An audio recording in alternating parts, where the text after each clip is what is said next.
कराची के मौसम की बात करें तो आपको बताते चलें कि कराची के मुख्तलिफ इलाकों में बारिश, जिससे मौसम खुशगवार हो गया है। शारा फैसल, गुलिस्तान जौहर, गुलशन इकबाल में बादल जमकर जमशेद रोड, अजीजाबाद, लियाकताबाद में कहीं तेज़ और कहीं हल्की बारिश हुई है। तो आपको बताते चलें कि कराची के मुख्तलिफ इलाकों में बारिश हुई है, जिससे मौसम खुशगवार हो गया है। शारा फैसल, गुलिस्तान जौहर, गुलशन इकबाल में बादल जमकर बरसे हैं और जमशेद रोड, अजीजाबाद, लियाकताबाद में कहीं तेज़ तो कहीं हल्की बारिश हुई है।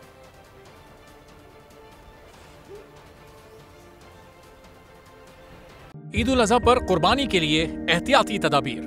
कुर्बानी करते वक्त सफाई सुथराई का खास ख्याल रखें। तजुर्बेकार शख्स से जानवर ज़िबा करवाएं। जानवर को एहतियात के साथ जमीन पर गिराएं। जानवर ज़िबा करते वक्त अपने आप को जख्म लगने से बचाएं। कुर्बानी करते वक्त तमाम इस्लामी उसूलों को मलहूज़े खातिर रखें। कुर्बानी के बाद खून पर चूना डालें। कुर्बानी के आलाइशों और बाकियात को खुली जगह पर ना डालें। जानवरों के फुजले और आलाइशों को महफूज तरीके से तल्फ करें। गंदगी फैलाने से गुरेज करें और हुकूमती हिदायत पर अमल करें। एहतियात और सफाई सबसे अहम है।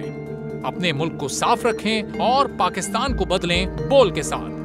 बोल की सफाई मुहिम का हिस्सा बनने के लिए अभी इस नंबर पर राब्ता करें 0337 0310 377 ताकि बोल आपकी शिकायत मुतल्लिका इदारों तक पहुंचा सके।